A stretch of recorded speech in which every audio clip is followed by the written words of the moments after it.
La sociedad del miedo es un libro del sociólogo y doctor en filosofía alemán Heinz Budde, publicado originalmente en 2014 y traducido al español en 2017. Budde analiza la cuestión del miedo y su efecto en la sociedad de hoy, en la que ocupa un lugar central. Haciendo foco en el concepto de miedo, se ve claramente a dónde se dirige una sociedad. El miedo es una idea que recoge lo que la gente siente, lo que les resulta importante, los que esperan, e incluso el miedo recoge lo que los lleva a la desesperación. Si queremos comprender a nuestra sociedad, debemos analizar la sociedad del miedo. Una de las cuestiones que debemos aclarar desde el inicio es que el miedo no reconoce barreras sociales. Llega a todos los estamentos y además sus motivaciones son muy variables. Existen miedos escolares, vértigos, miedo a la pobreza, al terrorismo, miedo a descender en la escala social, a comprometerse, miedo a endeudarse y también miedo a la inflación. Incluso se puede tener miedo al pasado, pero también al futuro, pero sobre todo tenemos miedo al presente. No es posible convencer a las personas de que sus miedos son infundados. Lo más que se puede hacer es controlarlos y disiparlos. Y para ello lo primero que debemos hacer es asumir los miedos del otro, pero sin discutirlos. Ya en 1932, Theodor Geiger, en vísperas del ascenso del nazismo al poder, describió una sociedad dominada por los miedos y a la defensiva, frente a un orden político y social que se pasa a considerar obsoleto. Estos miedos de los alemanes a quedar desplazados o marginados se empiezan a redirigir en fuerzas conjugadas hacia la movilización social. Pero el miedo no era solo un sentimiento del pueblo alemán por aquel entonces. En Estados Unidos, el propio Franklin Roosevelt puso en su agenda política al miedo y a las estrategias para absorberlo. A tal punto que en su discurso de Asunción de 1933 manifestó: lo único de lo que tenemos que tener miedo es del propio miedo. Para Roosevelt, no se trata solo de combatir la pobreza y la exclusión, sino de combatir el miedo a sentirse marginado y privado de derechos. Por eso, Roosevelt hablaba del miedo como eje de sus políticas. Hay que levantar al caído, apoyar al confundido y compensar al desfavorecido. Y el estado de bienestar era el camino para lograrlo. Pero hoy ya no estamos en la época del estado de bienestar. Al contrario, hemos pasado de las políticas que prometían el ascenso social a las políticas que amenazan con la exclusión. Hemos pasado del mensaje positivo al negativo. Somos la generación del miedo a no tener las condiciones que se reclaman para el éxito que se propone. Esta exigencia genera en cada uno de nosotros la idea de que su vida se juega en cada decisión, ya que quien no se sigue formando, quien no encuentra un camino, se convierte en un caso destinado a la marginación. Ya no estamos frente a un miedo colectivo a sentirnos humillados, sino frente a un miedo individual, aislado, un miedo de precipitarse al vacío sin paracaídas. Es el miedo a la ausencia de sostén cultural para el perdedor. En 1950, un grupo de sociólogos norteamericanos describieron cómo pasamos del hombre de conciencia guiado desde adentro al hombre de contactos guiado desde afuera. El yo tiene que intentar amoldarse a los demás en un mundo agitado, y lo que se ve como positivo no es demostrarse algo a sí mismo, sino asumir la perspectiva de los otros, de mostrarse flexible y de hacer concesiones para alcanzar acuerdos.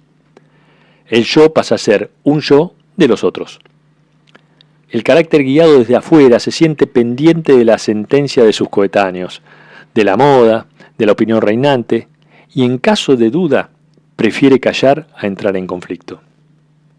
Este yo, marcado por la expectativa de los otros, se vuelve inseguro cuando cree que no puede responder a esas expectativas. El miedo nos transforma en personas temerosas y prudentes.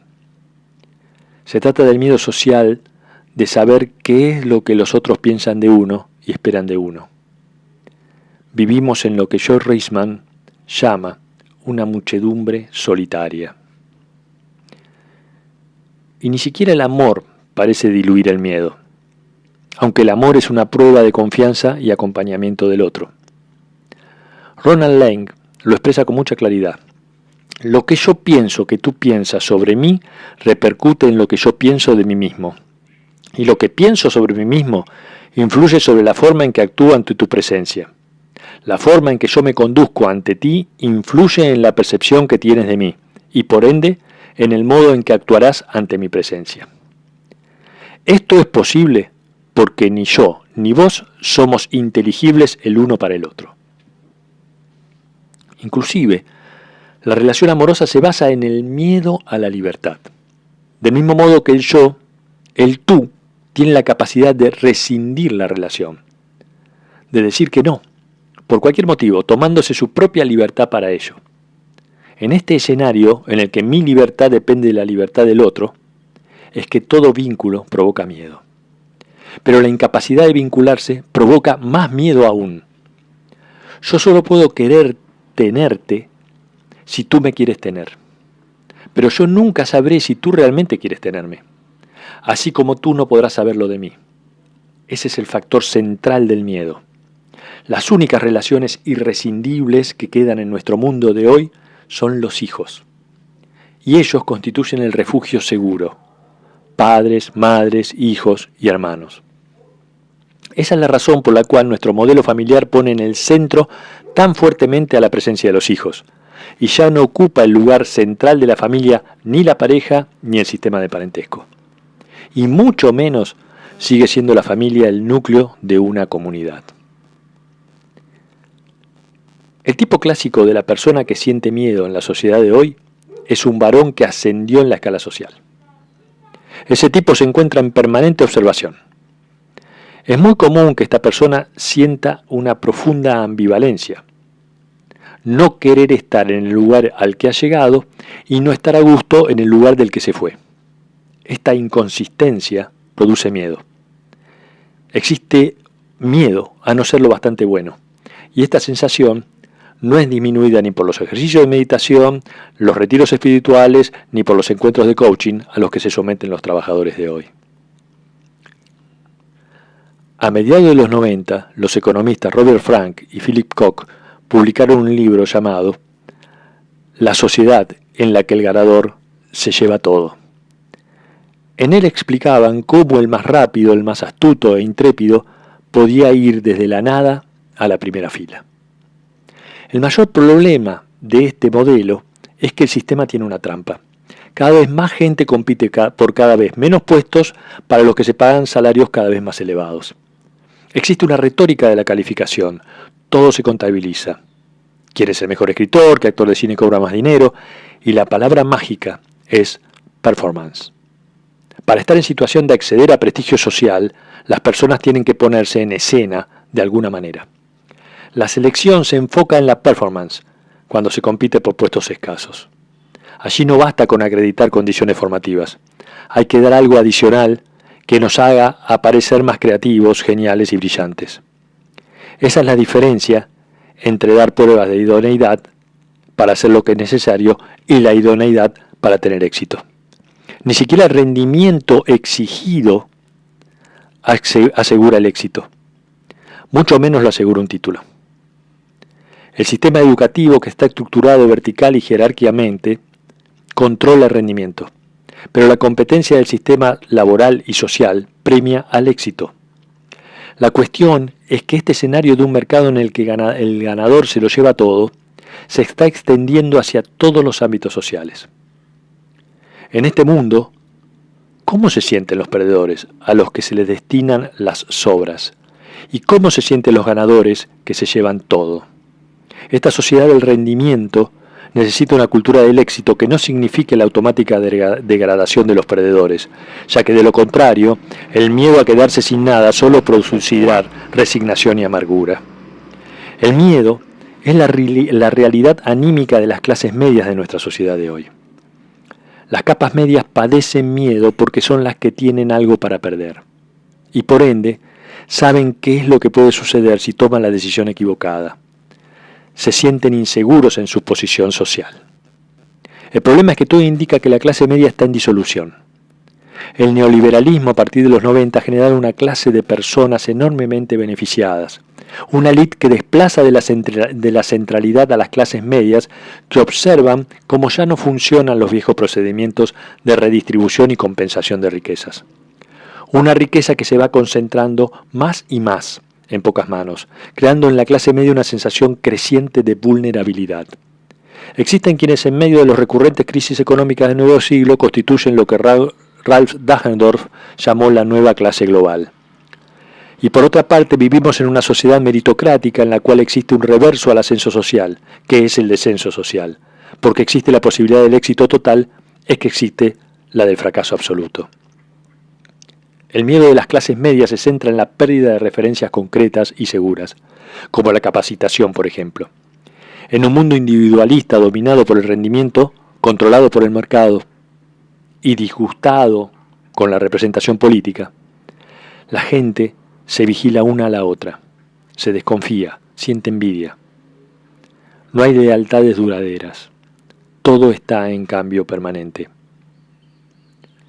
La educación es un espacio en el que el miedo se observa con claridad, ya que las clases medias descreen de la capacidad estatal para brindarles a sus hijos la mejor formación. Se trata del miedo por el futuro.